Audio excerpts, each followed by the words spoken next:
Hello chess fans, this is Rick from Chess to Impress with coverage of round 2 of the 2018 Sinquefield Cup. We saw 4 quick draws in round 2. Caruana Aronian, Grishuk Mamadyarov, So Nakamura and Anand Vaishelagrav all finished before the first time control. That leaves Carlsen against Karjakin, the rematch of the 2016 World Championship. This was an epic and phenomenal struggle. Here we see both players before the game. Let's see what happened. Carlsen was white, Karjakin was black. The date was the 19th of August 2018. c4 from the world champion and e6 from his former challenger. Knight c3 and bishop b4, a surprising move, which caused Carlsen to think for a very long time about his third move, about the setup he wanted. He chose g3, knight f6, bishop g2, castling from Karjakin, knight developed, d5, the bishop was kicked, went back to e7, and d4, and now we have transposed to a mainline opening, the Catalan. Both players follow the main line here, taking on c4 and knight e5, knight c6, and then it's the best thing to do is to give that beautiful Catalan bishop for the knight, b takes, knight takes, winning the pawn back, hitting the queen, queen e8, and taking on e7 with check. Queen takes. Please note that we have already an opposite colored bishop position here. White has his dark squared bishop and black has his light squared bishop. Queen a4, c5, and the main theoretical move is queen takes c4, which is a move that Karjakin already faced 10 years ago in a game against Aronian, but Carlsen decides on a less popular move, which is taking on c5. Queen takes, bishop hitting the queen, queen back, rook in the center, knight d5, bishop d4. Black also puts his rook on a central file, and Carlsen takes the knight. E takes, that pawn can become weak. Queen back, queen e7. Carlsen castled on the 19th move. Bishop hits the rook. Rook steps aside. Rook d7. Bishop c3. Rook e8. Rook d4. And queen g5. And let's take stock of this position with the commentary of the Grandmaster in the live broadcast. Black has a weak pawn on d5, which can also always be protected by bishop e6, and white does not have any minor pieces to further attack that pawn. White may want to play the break move e4 to break up black's pawns on the queen side and create a weakness, but the drawback is that the f3 square then becomes weak, and if ever a queen ends up on that square there are mating threats. Black has an idea with rook de7 and queen h5 to put pressure on the e2 pawn that way. Maxime Vaishelagrav had already finished his game at this point, and he gave his opinion on this position. He thought that Carlsen would be in his element in this position. Black has to play without a plan, he said, which is very difficult, while white can try to make something out of this position forever, as exactly the way Carlsen likes it. After a long think, Carlsen played queen d2 here, offering a trade of queens, and the queens got traded. Bishop back, rook ed1, rook de7. Both players start maneuvering now. f3, h5, king f2, f6, rook up, king h7, rook 1d2, and bishop f7. Carlsen played the h pawn up as well. a6, rook f4, and now we see Karjakin playing the king up and down, proving that what Vaishelagrav said was right. Black does not really have a plan. King g8, Carlsen played the bishop, king back, bishop back, king g8. Black really has nothing better to do, but white does. Here comes Carlsen after a move repetition with g4, the break move. The pawn was taken very quickly, and Carlsen took back, and the king moved again. Rook f5, and here rook b7. This move surprised the Grandmaster commentators, as they expected white now to play rook d1, activating that passive rook, and then go to h1. After rook d1, the engine wants to go back to e7 with the rook, putting pressure on e2, and then rook e1. At least this rook is now a bit better than it was on d2. It can quickly switch over to the h-file if the chance arises. But Carlsen did not play his rook back to d1. He played a very surprising move here on move 37. He gives an exchange. As he said after the game, he had been looking out for the possibility to sacrifice an exchange, that he saw that as his best plan to try and win this game. The position is quite equal otherwise. Bishop takes, rook takes, and king g6. Karjakin must have been unhappy with his king far away from the action and decided to activate it at the cost of another pawn. That king move also allows black to take the h-file and activate his rook. But rook c7 was the move that was expected to hang on to the pawn on c4. Because after king g6, that pawn is lost. Carlsen played rook c5, and you cannot protect the pawn on c4 anymore. Karjakin just gives a second pawn here for the exchange. He activates his rook, king g3, rook b6, and now Carlsen took the pawn.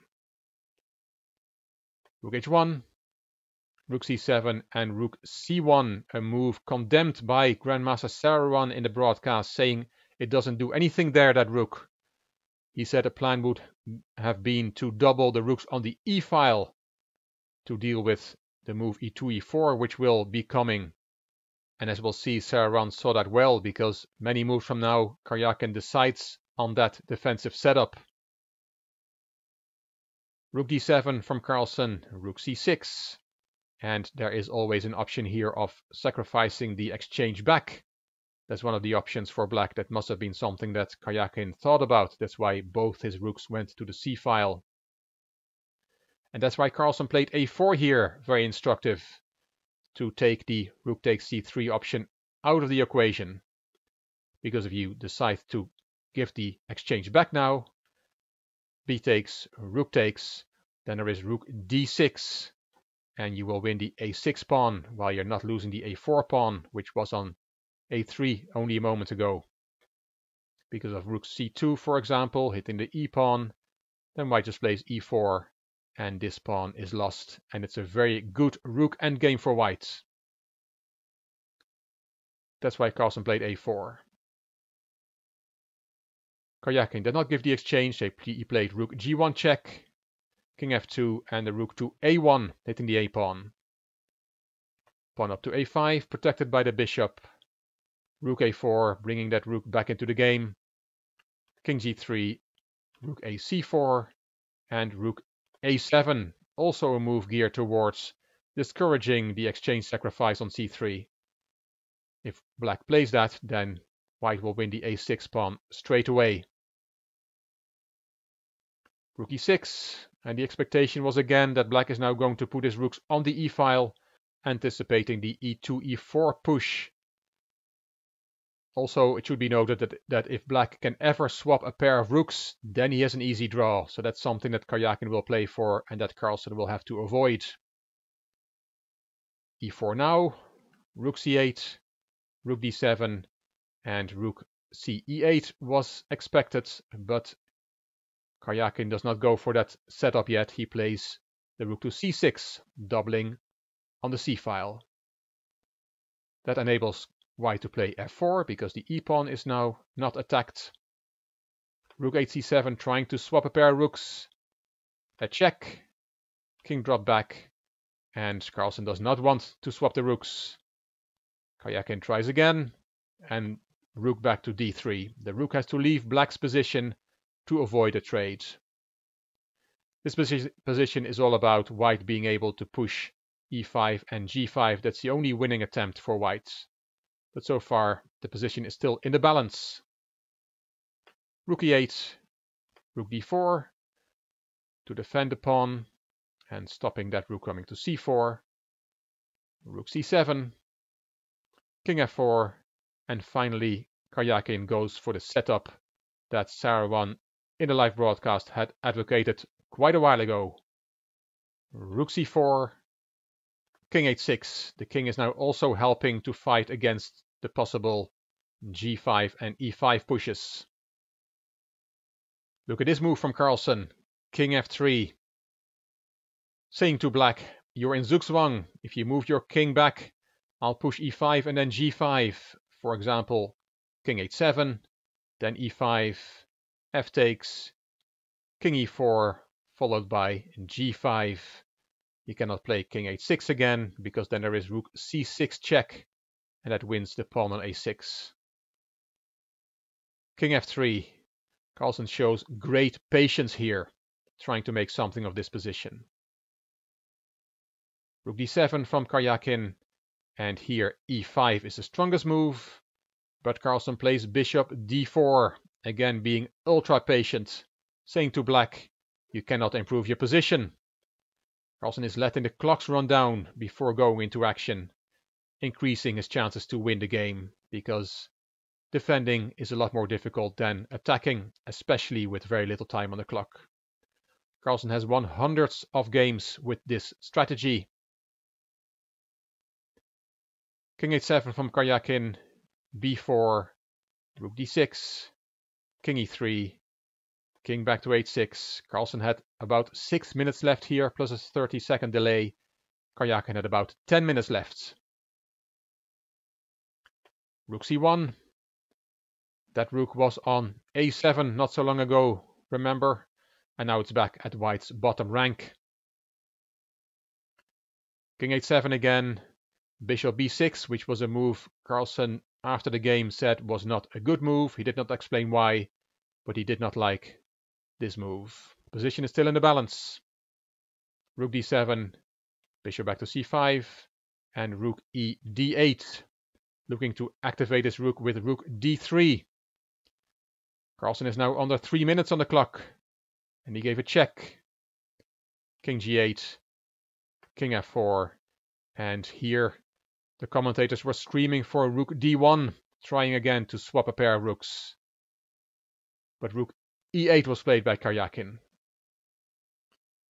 Rook E1, Carlsen was very low on the clock, and Karjakin used his last minute for this very sharp move that he played, G5 check, completely changing the nature of the position and setting up a different type of fortress.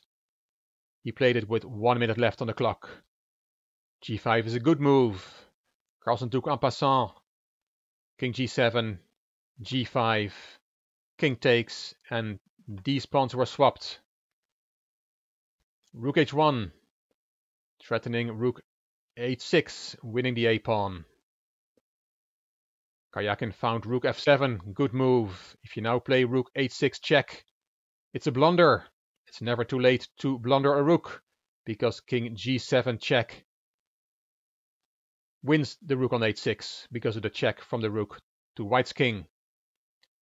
Carlsen did not fall for that. He played King E3, King E6.